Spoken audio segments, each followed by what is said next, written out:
I won't go around table by table asking lots and lots of, what you talked about, but just if anything from that's, leave the social media thing to one side for a moment, but just from the other, anything anyone's heard that's helpful to pass on? Well, Carol mentioned Jesus being a personal friend, and I thought that's a real special thing, isn't it? To talk to anybody about Jesus who hasn't even thought about him. All right. To describe Jesus, well, it can be he's a personal friend. Yeah. And I thought that sort of can hit home. It gives you something to really think about. Yeah, and that's important to me, isn't it? And yeah, great. I thought Jim had a really good point about the question, as you phrase it, who's asking the question. Sometimes, because we had a question that's just on a piece of paper, it's that person. Sometimes if the person is actually asking you may know something about why the person is asking that question, and therefore which aspects of Jesus you want to share with them, because you know something of the background of the question. Yeah, it's a sort of question behind the question and all that. Yeah. It's a very artificial exercise of just looking at a question on a bit of paper. But a part of it, I think, is the thing of, sorry, it's really hard to have two conversations. Oh, right, they're recording. So I lost my, I think part of the value of this sort of thing is although it's abstract, sort of thinking in advance, so that when we do get in a conversation, we're not caught out. It's something we've thought about and have something to say. So, yeah, great. Anything from this table that was? Don't have to. You had a wonderful time, I'm sure, but there's not always things to pass on to everyone. I'll just put Jesus is the Son of God. Sent to save us all. So I think how we then take it, because Jesus is the Son of God, but what does that mean to someone in a conversation? It's trying to sort of bring that with their life together, isn't it? So,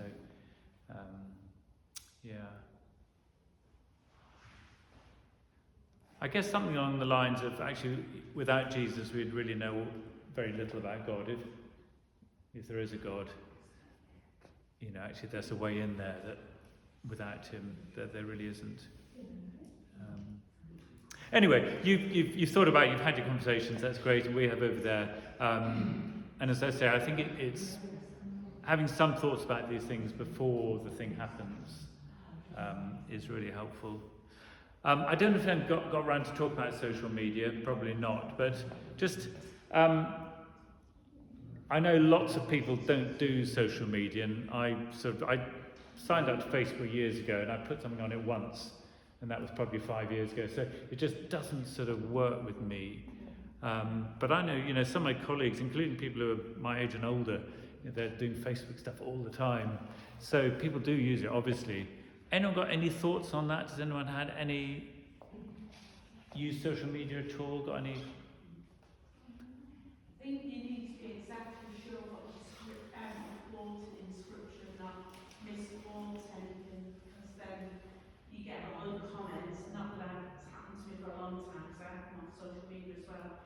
You get a lot of comments maybe from other Christians, oh, you got this wrong, you got that wrong. So you've got to be absolutely sure that you're quoting scripture and the meaning exactly. Yeah, got to be very careful. And I think people, if they are in that, we should be doing it absolutely. But it's a dangerous game, isn't it? Because there's no tone of voice, is there, in a social media post? It's so difficult. But I think the point he makes in the book, though, that this is how a lot of people communicate these days, and therefore we ought to be thinking about it. I mean, I'm not on social media, so it's not something that I would be comfortable about using. But if it's a way to reach a whole group of people who don't get reached any other way, then we would be foolish not to use it. Yeah. But I think we need to do it very carefully. Yeah. It's the way young people nowadays communicate, isn't it? So you've got to use it effectively, I think. Or you're missing a march. Yeah, it's just a tricky thing, I think, is we're buying into something that's incredibly negative in so many ways. So in some ways we're reinforcing the dangers of it. But yeah, so it's a complicated one. But if you are into Facebook or Twitter or anything like that, you know, I'm sure it's absolutely should be using it. Okay, just before we look at another Bible passage, I'll take us through in a little bit more detail. Any stories from the past few weeks of opportunities that people have had and seeds we've been able to sow? It'd be lovely to share those together. Sure you have, because I sort of... Do you want me to tell you about my neighbour? Yeah, go on, tell us. Okay. A neighbour of mine, they put the house up for sale about 3 or 4 weeks ago, and she got it sold very quickly, and then that fell through. So we sold it again, and then that fell through. So we were talking about it over our garden